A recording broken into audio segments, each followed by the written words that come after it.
जय संविधान, जय भीम, महात्मा गांधी की जय, गोडसे मुर्दाबाद।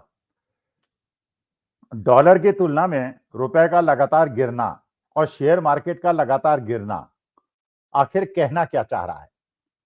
और जनता की जागरूकता को चुनौती दे रहा है कि जनता भारत की इन चीजों को कैसे समझती है, इसे कैसे इंटरप्रेट करती है, जो दुष्प्रचार हो रहा है उसको समझती है या वास्तविकता को समझती है। ये टेस्ट हमारा रुपए की कीमत और शेयर मार्केट दोनों ले रहे हैं। पहले भी बता चुका हूं, आज फिर बता देता हूं, मैं सेबी द्वारा रजिस्टर्ड ब्रोकर नहीं हूं, तो मैं कोई रिकमेंडेशन नहीं दे रहा हूं, ना दूंगा। मैं केवल विश्लेषण कर रहा हूं और अपना विश्लेषण कर रहा हूं, तो मेरे कहने पे कोई निवेश मत कीजिएगा। जो भी निवेश कर रहे हैं आप अपने रिस्क पे, अपने और अपने फाइनेंशियल एडवाइजर की एडवाइस पे कीजिएगा। देखिए, पहली बात तो यह है कि लगातार रुपया कमजोर होता जा रहा है, सबको पता है।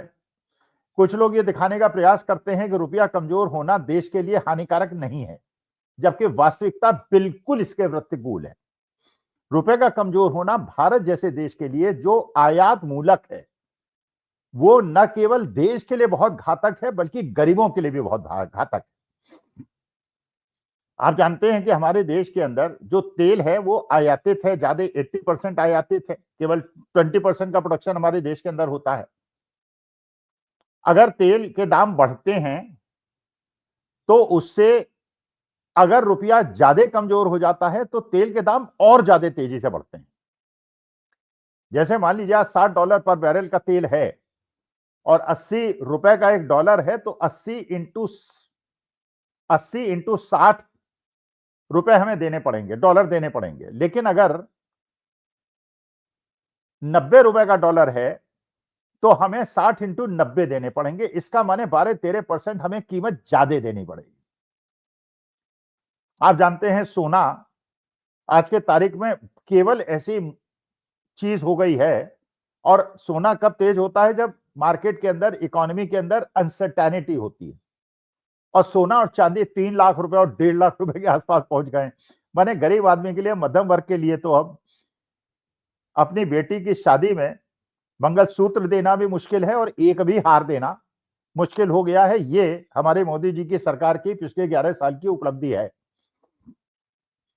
सोने का आयात, तो मतलब सोने का दाम जो 1 लाख रुपए होगा अमेरिका में, वो हमारे यहाँ 1,25,000 होगा, क्योंकि हमारा रुपया कमजोर हो गया। जब हम आयात करेंगे तो हमें ज्यादा पेमेंट करना पड़ेगा, जिससे भारत के अंदर उसका मूल्य ज्यादा हो जाएगा और इसका हमारे स्मगलिंग के रास्ते खुल जाएंगे। जो स्मगलर्स हैं वो वहां डॉलर में सोना खरीदेंगे, छिपाएंगे, देश के अंदर लाएंगे और 1.5 लाख रुपए में बेच देंगे और खूब पैसा कमाएंगे, जो हाजी मस्तान के जमाने में हुआ था।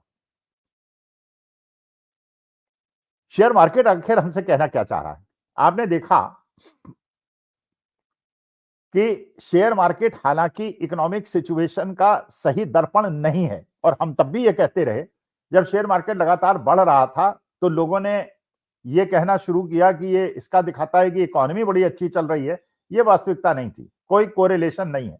असली मुद्दा जो होता है, जिसकी वजह से शेयर मार्केट बढ़ता है या घटता है, या कोई भी चीज की कीमत बढ़ती घटती है, वो होता है कि उसकी डिमांड अगर बहुत ज्यादा हो जाएगी, सप्लाई कम हो जाएगी, दाम बढ़ जाएंगे।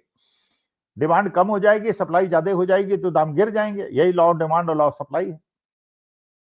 तो अगर मार्केट के अंदर, शेयर मार्केट में लगने वाला पैसा बहुत ज्यादा बढ़ जाएगा और जिन शेयर्स का वो पीछा कर रहे हैं, जिनको वो चेस करना है, वो कम हो जाएंगे, तो दाम बढ़ जाएंगे, नहीं तो घट जाएंगे।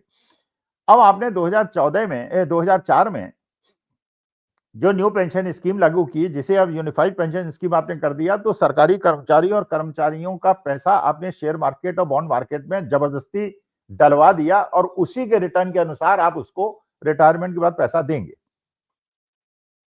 तो पैसा जब इतना ज्यादा सरकारी अधिकारियों का, जो पहले नहीं कंट्रीब्यूशन होके जाता था शेयर मार्केट के अंदर, जाने लगेगा, तो शेयर मार्केट तो बढ़ेगा। तो इसके बावजूद कि विदेशी निवेशकों ने लाखों करोड़ों रुपए निकाल लिया पिछले 3-7 साल के अंदर, देश के अंदर पैसे का फ्लो शेयर मार्केट में इतना ज्यादा बढ़ गया कि शेयर मार्केट नहीं गिरा, लेकिन पिछले 7 दिन से गिर रहा है। लगातार आधा परसेंट, 1%, आधा परसेंट, 1%। तो इधर जिन लोगों ने निवेश किया है, जो लंबे समय से निवेशित नहीं है, उनको तो भरपूर नुकसान हो गया। तो जहां उन्होंने, अच्छा, दूसरी तरफ आपने बॉन्ड और एफडी के इंटरेस्ट रेट कम कर दिए। अब कम इंटरेस्ट रेट पे तो एफडी और बॉन्ड में कोई पैसा लगाना ही नहीं चाहेगा, तो एफडी और बॉन्ड में पैसा नहीं लगा पाएगा और सोना नहीं खरीद पाएगा और रियल एस्टेट नहीं खरीद पाएगा, तो वो क्या करेगा? पैसा उसका सारा शेयर मार्केट में जाएगा मजबूरी में, और शेयर मार्केट में जाएगा तो शेयर मार्केट बढ़ेगा और गिरेगा तो उसका घर बर्बाद हो जाएगा। तो 5-6 दिन से शेयर मार्केट गिर रहा था। आपको याद होगा 2004 में 4 जून को जब लोकसभा चुनाव के रिजल्ट्स आने वाले थे, उसके पहले माननीय अमित शाह साहब ने स्टेटमेंट दिया था कि शेयर खरीद लो और बड़ा भरपूर रिटर्न मिलेगा, क्योंकि उन्हें लगता था कि जो उन्होंने सेटिंग कर रखी है राजीव अग्रवाल साहब के साथ, उनको 400 सीटें मिल जाएंगी, मार्केट तेजी से बढ़ेगा क्योंकि सब कुछ पूंजीपतियों के हाथ में हो जाएगा, एमएसपी बर्बाद हो जाएगी और वो बड़ी उन्नति करेंगे और शेयर मार्केट बढ़ेगा। लेकिन ऐसा हुआ नहीं। उन्हें 240 सीटें मिली। शेयर मार्केट में करीब 14-15% का 7% घटा और 7% बढ़ा। इसी में 14% का फायदा लोगों ने, तेजड़ियों और मंदड़ियों ने कमा लिया, जो इनसाइडर्स थे, जिनको उस खबर के बारे में पता था। अमित शाह साहब का ये अधिकार क्षेत्र भी नहीं था, जैसे मेरा भी नहीं है। मैं भी सेबी अप्रूव्ड ब्रोकर नहीं हूं, तो मैं भी नहीं रिकमेंडेशन कर सकता, वो भी नहीं कर सकते। लेकिन वो देश के गृह मंत्री हैं और उन्होंने उपयोग किया, उन पे को तो दंड देगा नहीं, मैं करूंगा तो दंड मिल जाएगा, इसलिए मैं तो भैया कोई रिकमेंडेशन नहीं दूंगा। लेकिन 6-7 दिन से जो शेयर मार्केट गिर रहा था और 5-6% गिर गया था, तो आज बृहस्पतिवार को सुबह जब मार्केट खुला तो तेज था, तो लोगों को लगा कि ये मार्केट फिर अब रिवर्सल में जाएगा और ऊपर चला जाएगा। तो मार्केट करीब 0.75% सुबह जब खुला तो तेज था। लेकिन अब मैं जब रिकॉर्ड कर रहा हूं 12:30 बजे दोपहर में बृहस्पतिवार को, तो मार्केट गिर के करीब 0.20% ही ऊपर रह गया है। इसका मतलब यह है कि कुछ लोगों ने कोशिश की मार्केट को ऊपर ले जाने की, लेकिन मार्केट ऊपर ठहर नहीं पाया और नीचे चला गया। इस स्थिति को कभी कभी कहते हैं, जब 5-6 दिन मार्केट गिरे और उसके बाद एक दिन बढ़े, इसको डेड कैट बाउंस कहते हैं। डेड कैट बाउंस का मतलब यह है कि जब बिल्ली मरती है तो मरने से पहले एक उछाल मारती है। मैं ये नहीं कह रहा हूं डेड कैट बाउंस है ये, मैं डेफिनेशन आपको केवल बता रहा हूं, इंटरप्रिटेशन आप खुद कीजिएगा। इसका मतलब यह है कि मार्केट बढ़ने की कोशिश कर रहा है, लेकिन जैसे ही मार्केट बढ़ने की कोशिश करता है तो मार्केट सेल ऑन राइज का है और उस समय लोग थोक में माल अपना बेच के प्रॉफिट बुक करते हैं और मार्केट गिर जाता है। अब परिस्थिति क्या है? बॉन्ड में पैसा, इंटरेस्ट रेट कम हो गया, शेयर मार्केट में आपको फायदा नहीं मिल रहा, रियल एस्टेट बहुत ज्यादा महंगी हो गई। केवल अगर आपको फायदा मिल रहा है तो केवल सोने और चांदी में मिल रहा है, और सोने चांदी खरीदने की आपकी औकात नहीं है, मेरी औकात नहीं है। वो तो केवल वही लोग खरीद सकते हैं जो ब्लैक मनी जिन्होंने बनाया है नोटबंदी के बाद, जिनका ब्लैक मनी कंट्रोल भी नहीं हुआ है, वो 10-12 गुने बढ़ गया। स्विस बैंक में लोगों ने पैसा जमा करा रखा है, जिनका नाम देश के सामने आना था, जो हमें वादा भी किया था माननीय प्रधानमंत्री ने, वो भी नहीं आया है।